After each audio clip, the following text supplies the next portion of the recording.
Alright, for those guys that's following up on my Sony system, adding to the vehicle, somebody's going to ask, will it fit into the factory slot where the old amplifier is? That is a yes, it will.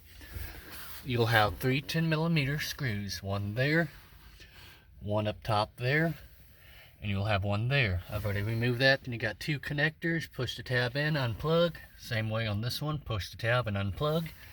Then all you gotta do, don't know how well I can show it while holding it, just kind of lift up and out of place. It's got little locking tabs that it would just kind of slide into place.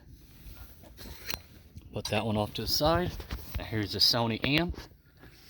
Now the connectors are going to face downward, so along this wheel well. So then what you want to do,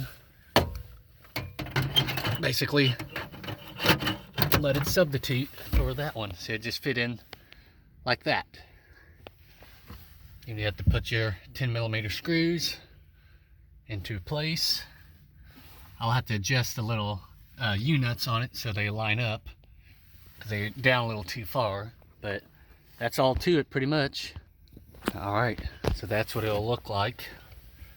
Basically you just take the old one off, put the new one in its place, put the bolts in, get everything plugged in, and you are good to go.